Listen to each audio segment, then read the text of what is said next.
We're going to go ahead and begin our winners press conference for the 44th annual Overton's 400 in the Monster Energy NASCAR Cup Series. And we have the crew chief of the number 18 M&M's Caramel Toyota, and that is Adam Stevens. Adam, that Camry unloaded seemed pretty quick yesterday. You won a Coors Light Pole Award today, and then you had a driver bring it home to victory lane. How satisfying of a day is that for you, my friend? Yeah, that's the kind of weekend we all hope for. It's rare to get one. It just goes to show you the kind of stuff that's coming out of Joe Gibbs Racing and everybody working so hard with their heads down. Just so many dedicated employees there, and we've just had fast cars for so long and just nothing to show for it. So it's nice to finally put a weekend together and have a little bit of luck go your way, which we certainly did today, and bring it home. Outstanding. We also have our race-winning owner, Coach Joe Gibbs of the number 18 M&M's Caramel Toyota. Coach, the 100th win in the Monster Energy NASCAR Cup Series for Toyota. How special was it for you to be able to bring that home today? Well, certainly our partnership with them is just for us. There's so many parts to it, but the most important thing is over a period of time, you go through some tough times, you go through good times, but the thing about Toyota, they're right there at your back. And we've worked through some tough issues in the past, but I think we've come out stronger because of that over a period of time. We have a great relationship, and they want to win in every way. Today, I just personally thanked Adam. It was a huge deal for us. And I said the same thing to Kyle. To see them fight over such a long period of time, and I hadn't experienced something where you had that many kind of quirky things happen to real fast cars, and you could get discouraged with that, but this team just kept fighting. And I want to say a big thanks to everybody back at the shop, just like Adam was saying. We got so many people back there that work so hard that don't get to experience the winner's circle. So a big thanks to them and JD and everybody back there that supports us with prayer. And so it's a big day for us, and Lord's blessed us with a great group of people, and it's sure fun. Okay, let's open the floor up for questions. If you have a question, please raise your hand. We'll get a wireless microphone to you. We'll start with Bob, and then we'll go to Kyle, then to Dominic. Bob Pockris, ESPN. Adam, were you glad that there was no late caution to make you have to make a decision? And I'm curious, going back to June, what were you thinking when you watched that race and watching Ben have to make that decision that ended up not working out? Yeah, we talked a lot about strategy going into the June race, and we felt like that was going to be the right call. We probably underestimated the tire fall off, and the 2 car being the wild card of being on pit road when that caution came out. It definitely probably forced more people to pit than normally would have, because they were going to restart behind him with tires anyway. So I take 100% of the blame for that. That was a situation he was prepped for, and a call that I made, and it didn't work out. And with the benefit of hindsight, I'd obviously do that over again. But I was thankful there wasn't a late race caution today, but we had such a tire advantage on them, and we knew they would come anyway. So we had the lead. We were in a good spot either way. But late race cautions are never fun. They always set up an opportunity for somebody to do something completely different and beat the dominant car, and been a part of those on both sides. So I just rather the dominant car win in my mind. Go to Kyle, then to Dominic. Kyle Magda, the Times leader. This one's for Adam. Kind of follow up to Bob's question. Did you find some redemption in that today with the pit call and then actually working in your favor? And what were some of the adjustments you made throughout the race? I know Kyle, I think he fell back on the couple runs. I think it was 3rd or 4th. What were some of those adjustments you made? The first question there, I don't really know. Whenever you're forced into a position to make a decision, which happens 3 or 4 times a race, you make the best call you can with all the information available, and you don't get the benefit of deciding if that was a good call or not until you come off pit road and see what everybody else did. So I don't really beat myself up too much over those, unless it's egregiously wrong, which happens sometimes. But today our car was fast, and super fast in clean air. And when we lost that track position, when those guys stayed out and had to restart 4th and got into 1 just probably a little bit too hot and slipped our rear tires, and it really threw the balance off for the rest of that run. So we didn't make a lot of adjustments. We didn't compensate for that at all. It was just a deal where he got himself in a little bit of a bad spot, and maybe that set of tires wasn't lined up great with the other ones. It looked like it was on paper, but once we got those off there, it was back to normal. We're going to go to Dominic, then up to the press box.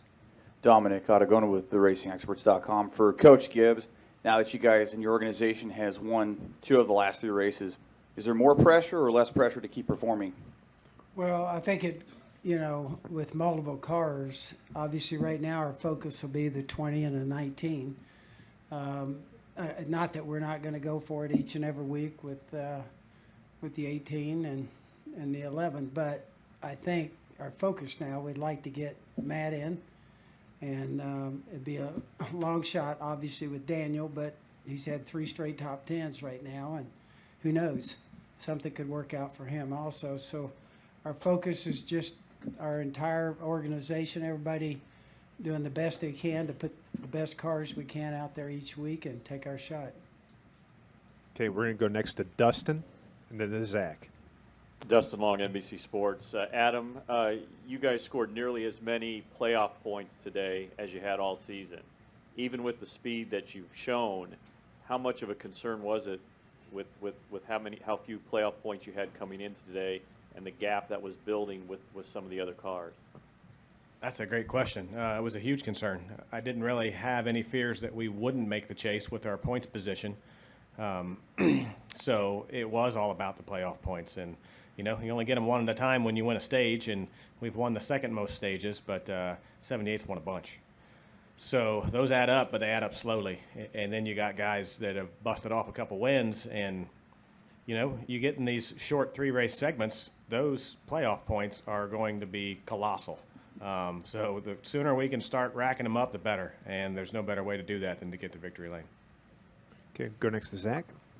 Zach Sternilla with the Pocono Record. Adam, for you, you guys pitted a lot later than most other cars, about 10 or so laps later. Did you expect the fresh tires there at the end to pay off as well as they did? I did, yes. It was a matter of doing something different than those guys because we were far enough back that we weren't going to be able to jump them by short pitting them. They could just come the next lap and still be in front of us when we cycled through. So we had to get ourselves in a spot where we had a tire advantage. And plus they came out in some traffic, and we waited until we weren't going to come out in traffic. We had a little bit better clean air, and it definitely paid off for us. Okay, we're going to go upstairs to the press box for a question. Motorsport.com. For Coach, Daniel Suarez scored his 3rd consecutive top 10. Can you talk a little bit about his progress this season, please? Yes, I mentioned that, and as everybody knows, Daniel got moved up, a year quicker than what we really thought the game plan was going to be. And so you kind of go into this year, he had a lot to learn in a short period of time.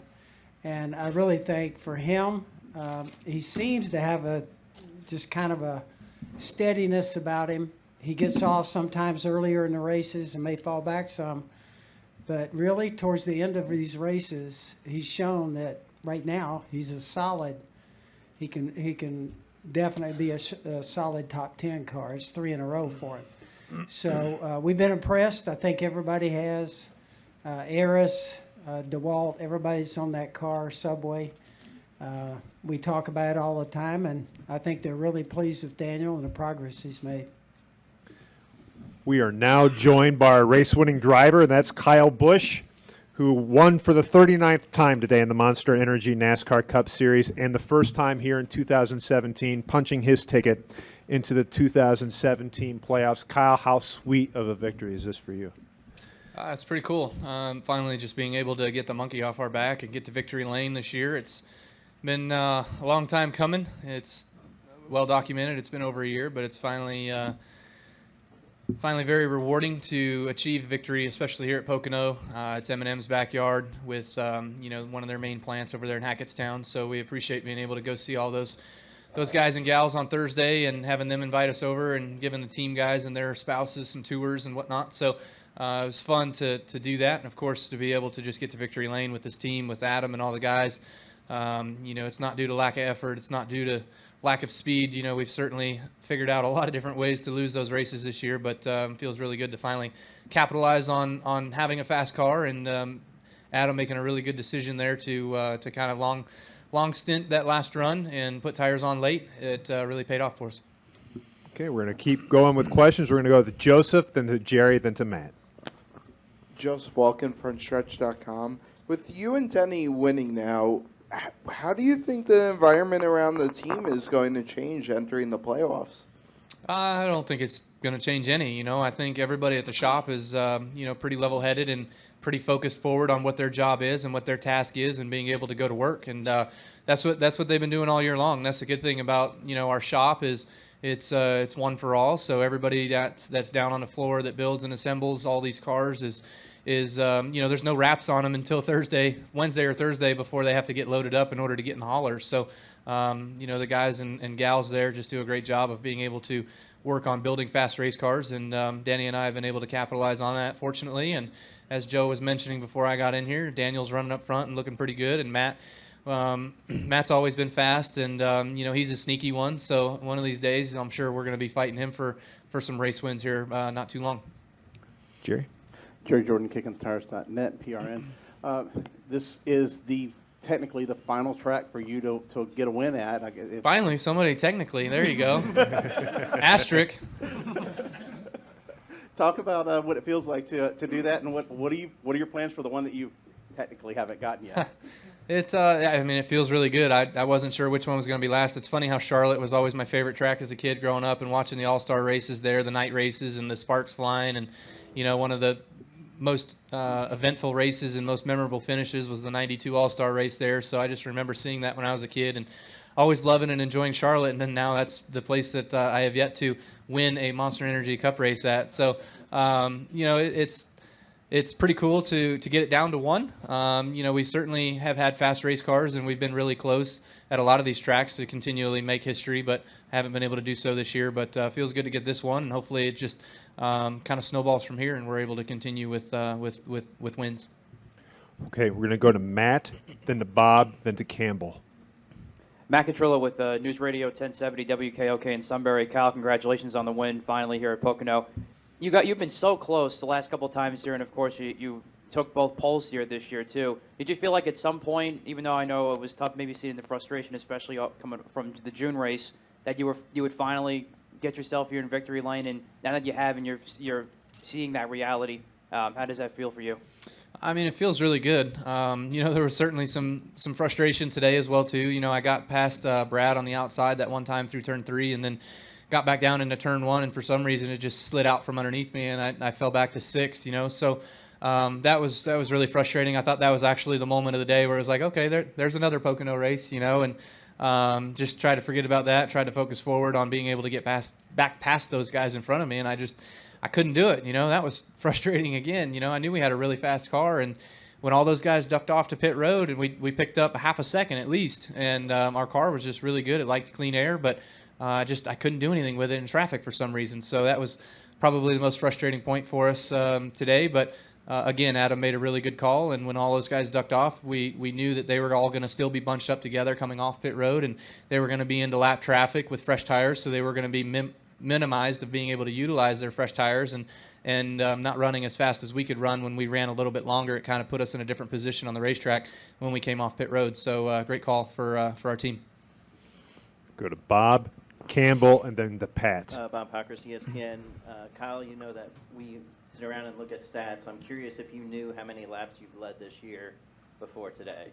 Second most. There's 1,040. Okay. Could you ever envision having led 1,000 laps and not winning? No, but I didn't set the record, right? That's right. Kerry Gant has the record. Okay, good. That's a record you don't necessarily want, but I was afraid I was going to set that one too. So I'll let old man Harry keep that one. So that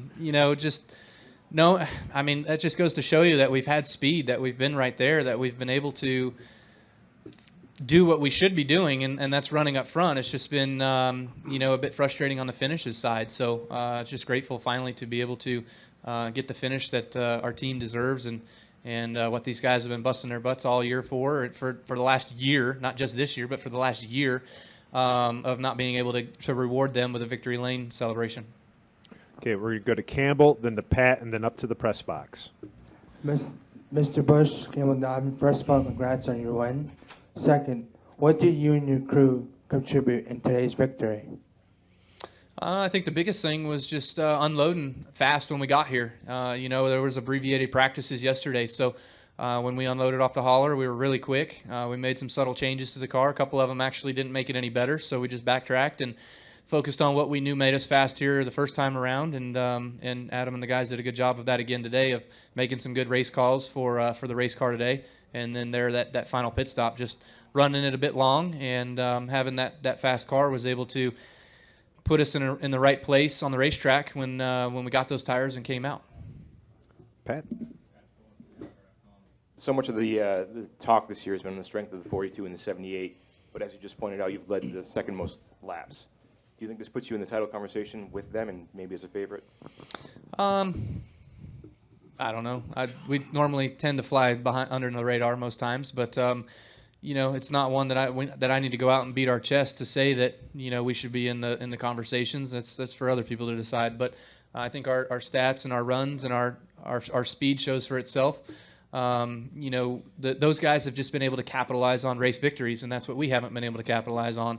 And it kind of goes every once in a while that we're not all that flashy, but and when our backs are against the wall, I would say we haven't necessarily had that situation, thankfully, so we haven't had to go out there and win. I mean, in those playoff instances, like some of these other teams have, the 4's been able to do it, the 78's been able to do it, a couple other guys, but we just methodically go about our races, and that's our mentality, and when it works for us, we go to victory lane, and that's how we get to Homestead. Okay, we'll go upstairs to the press box. ChristianCatchments.com. Kyle, I was just curious what you thought about qualifying and racing on the same day, and would you like to see it done more often?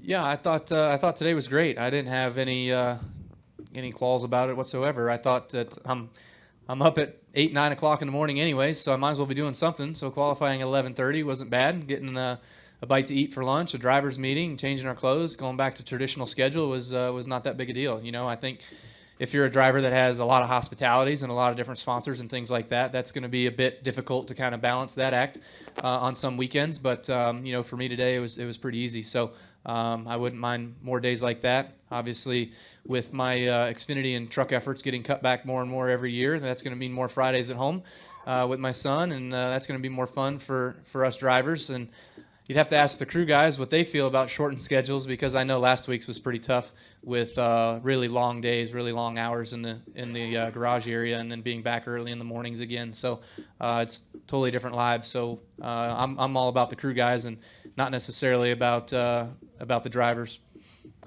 Okay, we're going to come downstairs here to Jake, then to Jeff, then to Scott, then to Zach. Kyle, you mentioned some of the bad luck that you'd had this season, the restart at Talladega and the late caution here last month. You seem to say that a couple of those times that it seemed like just finding new ways, new kinds of bad luck.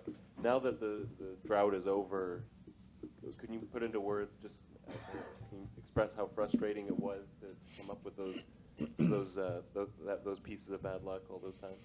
Yeah, I mean it's definitely frustrating and aggravating and disheartening. I mean, I think that's the biggest thing is we work so hard in this business and we've had fast race cars. It's not like we've been running 10th to 15th every week and we don't deserve to win anyways. I think that the fact of it was that we were running up front and we should be able to capitalize on those good fast race cars and get to victory lane. That's what pays our bills. That's what makes our sponsors happy. But thankfully, the sponsors have been showing their support every single week, every single time we've gotten to the racetrack. I've been getting phone calls and texts from all of our peers that we have that say, "Man, this weekend's it," or "We still behind you. We believe in you. You guys are fast. Keep digging." Just comments that keep you motivated as much as you can be motivated. Besides thinking about what next this weekend, is going to happen bad, but. to finally get that monkey off our back, it's just a sense of relief. I feel like now I wouldn't say the pressure's off, but at least now we feel like we can probably breathe a little bit easier, and we can continue to focus forward, which is getting ourselves ready for the playoff, and being able to have a continuation of these runs like we had today, and being able to win some more races. Jeff? Jeff Gluck from jeffgluck.com. You mentioned that the word relief. I thought you seemed pretty subdued on the radio after you won. Is relief the reason, or why were you not as, vocal as you typically are sometimes? I guess it was just, relief. It was like, finally, it was just like, I really didn't know if it was over yet, I guess. I was just waiting for that moment. Something was going to happen. And, today probably more than any other day. I had a few last week too that was like, man, today's your day. But today there was a lot of people, and actually a few from M&M's actually were texting me as well too this morning. So that feels good that they had a sense of feeling as well, and getting us to victory lane. So hopefully they can have more of those feelings every week and text me that. So it feels pretty good. We'll go Scott, then Zach, and then on the far left to John. Scott Walsh from the Scranton Times-Tribune. Kyle, I wonder if you could talk a little bit about the pass for the lead with Kevin there. He said that he got kind of a little loose or whatever, and just kind of what's your take, kind of how that whole kind of transpired. Yeah, that's what it looked like from my vantage point. He kind of got off in the corner a little shallow, and I knew he was going to have to give it wheel, and when he gave it wheel, the back end just kind of stepped out from underneath him, and he got loose, and when he slid up the track, I wasn't sure how far he was going to slide, so I kind of throttled up in order to get a run on him, because as he slides up, I want to get my nose underneath him and get there. But he jammed on the brakes a couple times in order to get the slide back under control, and when he did that, he backed up right into my nose, and I couldn't react fast enough, so I bumped him. But no harm, no foul. I didn't mean to do that. I actually re-lifted and tried to let him gather it back up before I got back in the gas and was able to drive under him. So thankfully, nothing crazy happened out of that moment. But he recognized it, so that's good. That just nothing intentional. I wouldn't even call it a bump and run for the win. It was he had it enough under control that the bump really didn't do anything, so that was good. Do we have any additional questions for Adam and Coach? Gentlemen, we're going to go ahead and let you go. Congratulations on the win. Kyle did a great job talking about Mars. Mars is right here. Anytime and we they had put you in the everybody spotlight, here. things go bad. And the thing about our sport that's different is our sponsors. Huge deal for us. Mars and Caramel and Interstate Batteries and Norm. Just want to say a big thanks to them. And it's special, and it's special winning right in their backyard. Thanks. Thank you. Thanks, boss. All right. I'll handle it from here. Yeah. Go ahead, Zach. Zach Sternaler from the Pocono Record. Kyle, Coach just talked about it with M&M's. I know your spotter, Tony, is also from the area as well. What's it mean to get a win for him right here in his backyard?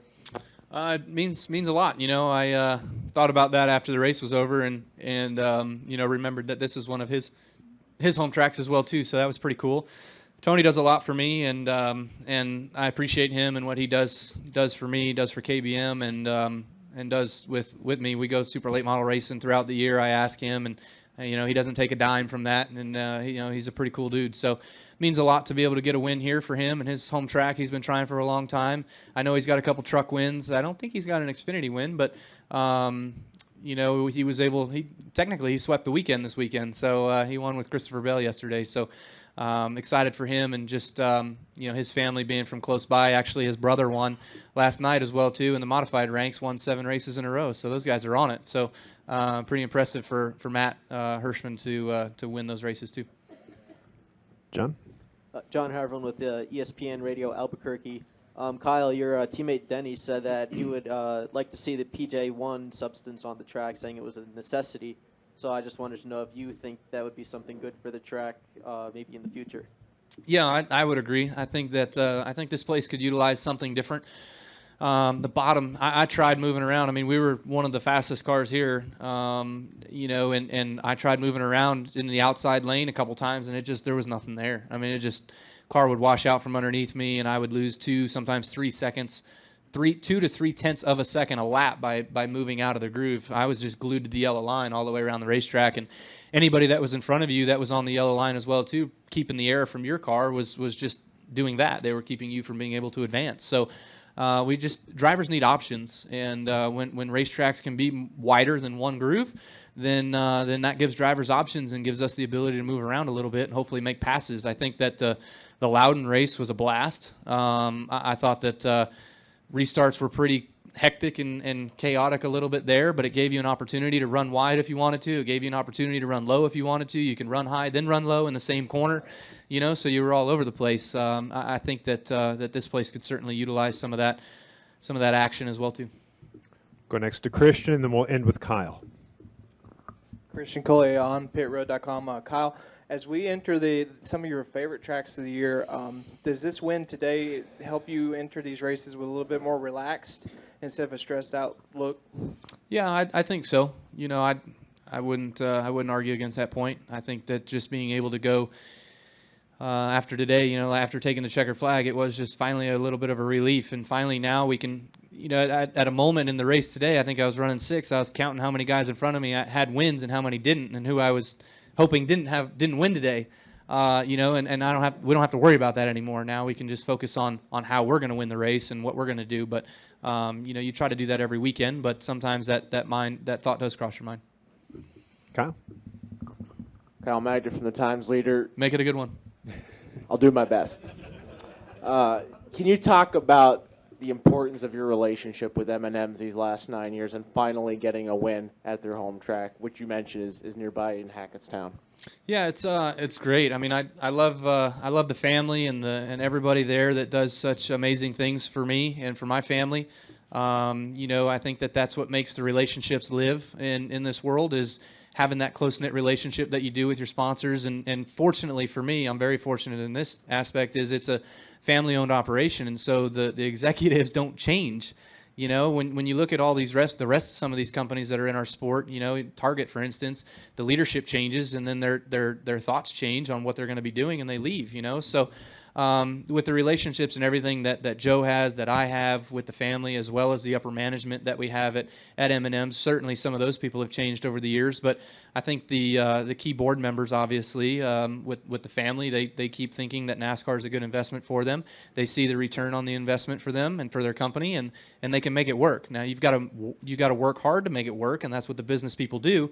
And so it's been a really good thing that we've been able to have that relationship over the course of these last 9 years, and they've just been really pumped and excited about us and what we've been able to do and accomplish. A couple of years ago in 2015, we brought them their first championship, and thankfully it was it was just in time for some other unforeseen circumstances that happened. But I won't get into all of that. But obviously, just excited about being able to try to do it again here this year. Sorry? Was that a good one? What's that? Was that a good question? Yeah, it was good. It was fine. Well, Kyle, that was certainly a good win for you, and congratulations again. Good luck in Watkins Glen. Thanks.